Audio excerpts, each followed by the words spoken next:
بسم اللہ الرحمن الرحیم۔ السلام علیکم۔ کسی کے باپ کی جاگیر نہیں ہے، جو چاہیں گے کریں گے، جس طرح چاہیں گے کریں گے۔ ابھی تو اونٹ پہاڑ کے نیچے آیا ہے، ابھی تو آغاز ہے، ابھی تو ان کو چھوڑنا ہی نہیں ہے۔ اب یہ باتیں ہو رہی ہیں 27ویں ترمیم کے بعد آپ کو ماحول بدلتا نظر آئے گا۔ جو 27ویں ترمیم سے پہلے تھا اور جو 27ویں ترمیم کے بعد ہونے جا رہا ہے اس میں بڑا فرق نظر آئے گا۔ اچھا، مزاحمت بھی اسی طرح سے ہو رہی ہے۔ ایسا نہیں ہے کہ مزاحمت ختم ہو جائے گی۔ پاکستان کی تاریخ یہ ہے، دبایا تو ضرور جا سکتا ہے، ختم نہیں کیا جا سکتا۔ کسی نہ کسی صورت میں، کسی نہ کسی حالت میں کچھ نہ کچھ تو باقی رہے گا۔ یہ سمجھا جائے گا کہ ہم نے سب کچھ جلا کر راکھ کر دیا، لیکن کہیں کوئی چنگاری باقی رہتی ہے، یا اس راکھ میں سے بھی کہیں دوبارہ نظر آتا ہے کہ وہ شعلے بھڑک اٹھے ہیں۔ یہ کیا ہو گیا؟ پاکستان کی تاریخ یہ ہے، کیونکہ ابھی تو خواہشات کا اظہار ہو رہا ہے نا، کیا تو جا رہا ہے، کوشش تو ہو رہی ہے، لیکن ابھی خواہشات بھی ہیں جس کی طرز پر 27ویں ترمیم حکومت کی طرف سے لائی گئی۔ اب جو سب سے بہترین تجزیہ ہے نا 27ویں ترمیم کے بارے میں، وہ صلاح الدین صاحب نے کیا ہے۔ یہ بیرسٹر صلاح الدین ہیں، وکلا رہنما بھی ہیں، اور یہ کہہ رہے ہیں کہ اب سیاسی پارٹیاں بھی گئیں اور رانا ثناء اللہ سامنے بیٹھے ہوئے ہیں، اور ان کو سنا دیا انہوں نے ندیم ملک صاحب کے شو میں کہ اب آپ کی کہانی بھی گئی، کیونکہ یہ تو نظر آ رہا ہے کہ جی ججز ہیں، عدالت تو جس طرح بھی ہے، ماضی میں بھی ہم نے دیکھا ہے جی، وہ پی سی او کے جج سب ہوتا ہے، وہ کہیں نہ کہیں ججز کا وجود رہ جاتا ہے، آزاد عدلیہ تو نہیں رہتی، ججز کا وجود ضرور رہ جاتا ہے۔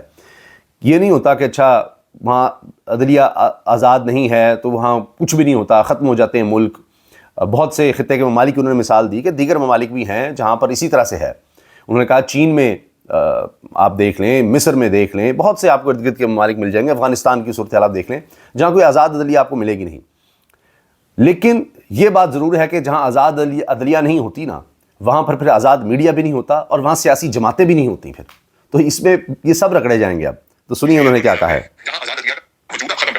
اور آخری بات میں یہ کروں گا، دیکھیں یہ لوگ کہتے ہیں کہ ریاست کا ایک ستون جو ہے عدلیہ ہے، یہ بات بھی درست ہے کہ کئی ایسے ممالک ہیں دنیا میں جہاں آزاد عدلیہ کا وجود نہیں ہے۔ آس پاس میں آپ دیکھ لیں، سعودی عربیہ میں دیکھ لیں، نارتھ کوریا میں دیکھ لیں، کئی ایسے ملک ہیں نہیں ہے کہ وہاں کبھی آپ سنیں، چائنا میں دیکھ لیں، کبھی سننے میں نہیں آئے گا کہ عدلیہ جو ہے وہ حکومت کے کسی فیصلے کو ریورس کر رہی ہے، کوئی بلاک کر رہی ہے۔ مگر یہ چیز میں بھی آپ کو بتا دوں کہ کوئی ایسا ملک نہیں ہے جہاں اگر آزاد عدلیہ نہیں ہے تو پھر کوئی سیاسی جماعت بھی نہیں ہے اور آزاد میڈیا بھی نہیں ہے۔ یہ تین چیزیں جو ہے نا، یہ ساتھ ساتھ چلتی ہیں۔ آج آپ نے آزاد عدلیہ کا وجود ختم کیا ہے، آپ دیکھیے گا یہ سیاسی جماعتوں کا بھی وجود ختم ہو جائے گا۔ سیاسی جماعتوں کا وجود بھی اب ختم ہو جائے گا۔ اچھا، یہ باتیں ہو رہی ہیں کہ جو ترامیم کی گئی ہیں، اب اس کے بعد زیادہ آسان ہو گیا ہے کسی بھی سیاسی جماعت پر پابندی لگانا۔ آئینی بینچ میں چکے جائے گا معاملہ۔ آئینی بینچ حکومت نے بنانا ہے، شہباز شریف صاحب نے چننا ہے، اور اس میں امین الدین صاحب کی حلف برداری بھی ہو گئی ہے، وہ اس کے سربراہ بھی ہیں۔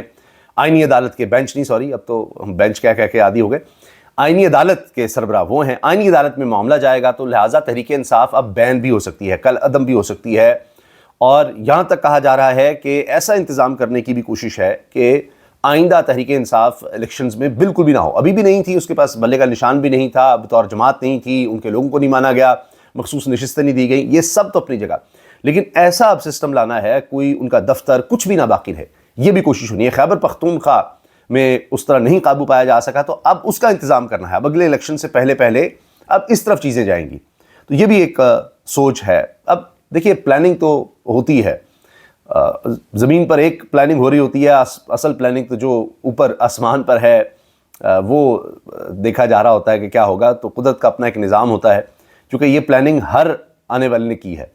جو آج بیٹھے ہیں یہ نہیں کہ یہ انوکھے ہیں، سب نے یہ پلاننگ کی، مگر پھر دیکھ لیجئے کوئی بھی یہاں پر اس طرح کامیاب نہیں ہوتا کہ تا حیات ہی وہ رہے گا۔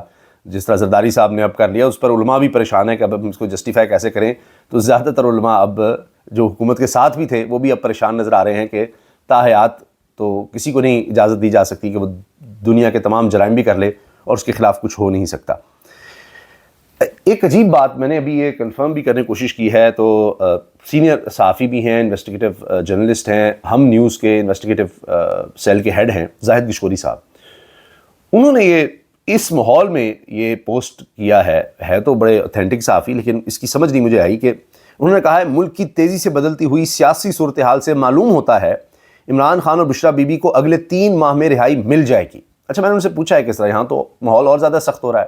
ہاں، ایک صورت تو ہے، وہ تو پہلے دن سے ہے کہ خان صاحب اس ماحول کو مان جائیں اور کہیں کہ ٹھیک ہے جی، جب تک ہے چلتا رہے، ہم کچھ عرصے کے لیے سائڈ لائن ہو جاتے ہیں. نواز شریف یا شہباز شریف یا شریف خاندان ہو گیا, زرداری خاندان, یہ تو بھاگ ہی گئے نا, یہاں سے نکل ہی گئے, یا جس طرح بھی تھے حالات میں ڈیل کر لی. تو خان صاحب کو تو صرف اتنا کرنا ہے کہ اچھا باہر نہیں جانا تو یہاں پر آرام سے اپنی ایکٹیویٹی اس طرح کی ذرا محدود رکھیں, اور جو گروپ اس وقت ایکٹیو ہوا ہے فواد چودھری کی صورت میں, ان کی طرح کا معاملہ رکھ لیں. تو یہ اپنے وزن سے جب گریں گے, یہ نظام اپنے وزن سے گرے گا, باری تو آنی ہے, اس میں کچھ سال لگیں, مہینوں لگیں, جتنا بھی عرصہ لگے, تو آرام سے بیٹھ جائیں. تو ان کی تو فوری رہائی ہو سکتی ہے, فوری. ان کی اہلیہ کی, تو حامد میر صاحب بھی کہتے ہیں کہ جی وہ تو خود نہیں رہا ہونا چاہ رہے, ورنہ تو تھوڑی سی ڈیل نما بھی کوئی چیز کر لیں تو معاملہ بن جائے گا. صرف خاموش ہی رہنا ان کو, یہ آفر ان کو کئی دفعہ جا چکی ہے, امریکہ سے بلا کر لوگوں کو بھیجا گیا تھا. تو اس صورت میں تو ظاہر ہے وہ تو کسی دن بھی ہو سکتی ہے, کسی وقت بھی ہو سکتی ہے, ابھی بھی ہو سکتی ہے. تو بہرحال دیکھیے, ورنہ تو پھر کیسز اور بنتے چلے جا رہے ہیں, اور اب تو سختیاں بھی اور ہونی ہیں.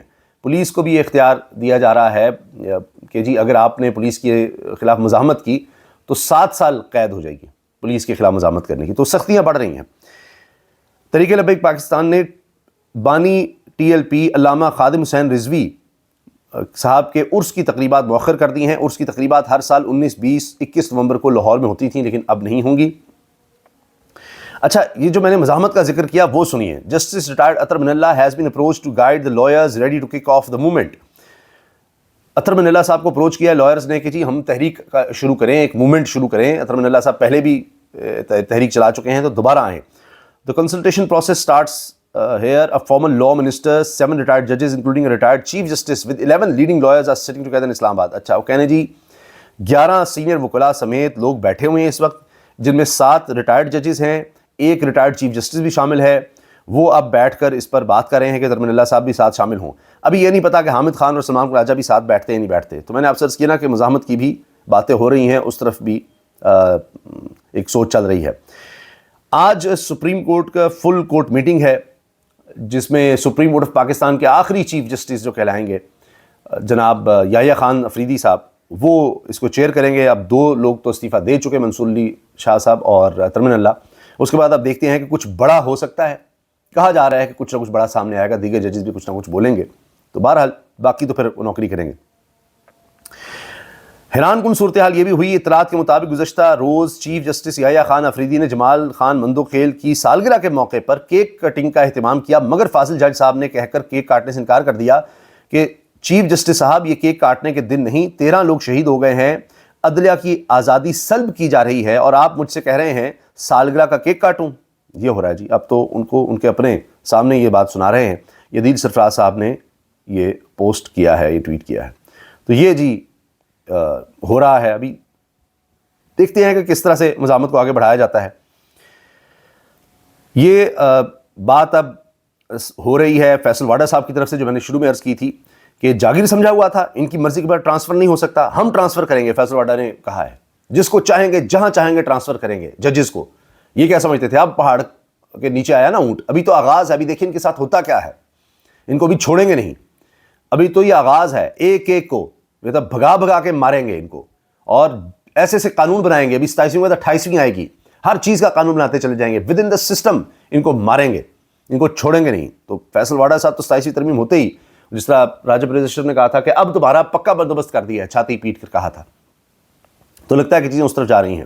نجم سیٹھی صاحب کہہ رہے ہیں کہ جی عدالتوں میں اب کوئی مسئلہ نہیں رہ گیا, اور اب کوئی پرابلم نہیں ہوگا حکومت کے لیے کسی بھی طرح سے, پوری طرح انہوں نے کنٹرول کر لیا ہے. جو لوگ چیزیں نہیں بتاتے وہ یہ ہیں کہ یہی جسٹس اطہر من اللہ تھے جنہوں نے نواز شریف کی سزا معطل کی تو نون لیگ والے عدالت کے باہر کھڑے ہو کر رو کر کہہ رہے تھے کہ ہمارے سر پر کسی نے ہاتھ رکھا ہے, اور اب یہ اطہر من اللہ کے جانے پر خوشیاں منا رہے ہیں. یہی ججز تھے جو اطہر من اللہ صاحب رات کو عدالت کھول رہے ہیں, گورنمنٹ ختم کر رہے ہیں تحریک انصاف کی کہ جی اس وقت ہو رہی ہے تو کوئی رکھنا نہ آئے. اور اس میں سپریم کورٹ کے ججز بھی تھے, جب حکومت ختم ہوئی وہ رولنگ آ گئی اسپیکر کی تو اس کو انہوں نے سیٹ اسائڈ کر دیا تھا کہ نہیں یہ غلط انہوں نے کیا ہے, اور ووٹ ہوگا, اور پھر ووٹ نو کانفیڈنس ہوا, عمران خان کی حکومت ختم ہوئی تھی. تو بہرحال یہ سب چیزیں لوگ بھول جاتے ہیں کہ انہی ججز سے نون لیگ پیپلز پارٹی کے حق میں کیسے فیصلے آئے, تحریک انصاف کے کتنے خلاف فیصلے آئے.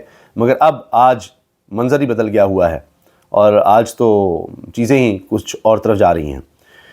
اچھا, اب جی دیکھنا یہ ہے کہ یہ جو کہا جا رہا ہے کہ اب مزید مشکل دن شروع ہوں گے، تو ہو سکتا ہے کہ تحریک انصاف پر بھی پابندی لگ جائے. لیکن میں آپ کو بتاؤں کہ صلاح الدین صاحب نے بڑی زبردست بات کی ہے کہ اب ایسا نہیں ہے کہ صرف عدلیہ کی آزادی ختم ہوگی، اب سب کی آزادی جائے گی. اس میں پولیٹیکل پارٹیز بھی گئیں اور میڈیا بھی گیا. یعنی جو پہلے تھا، سوچئے کہ جی میڈیا میں کتنی کو آزادی تھی، کوئی خاص تو تھی نہیں، اب وہ بھی نہیں جائے گی. ہاں سیاسی جماعتیں جو اپنا ایک وجود رکھتی تھیں، اب دیکھیے نا 27ویں ترمیم کرنی پڑی ہے، ابھی 28ویں کرنی پڑے گی، تو سوچئے ان کی حالت کیا ہونے والی ہے جو آج حکومت میں ہے. تو آہستہ آہستہ یہ صرف نام کی سیاسی جماعتیں رہ جائیں گی، کٹ پتلیاں سی رہ جائیں گی، اور ان کا کوئی وجود نہیں ہوگا ان سیاسی جماعتوں کا، بس یہ نام کے ہی ہوں گے، اور باقی بس ایک دکھاوا رکھا جائے گا کہ ہاں جی یہ بھی ہیں. کیونکہ ابھی لوکل باڈیز کا شاید معاملہ آئے اور وہاں پر لوکل باڈیز الیکشن کروا کر اس کو ایک پریفرنس دی جائے کہ بھئی یہ لوگوں کے ریپرزنٹیٹیو ہیں، باقی سیاسی جماعتیں چھوڑیں، ان کی کوئی حیثیت نہیں. اللہ حافظ.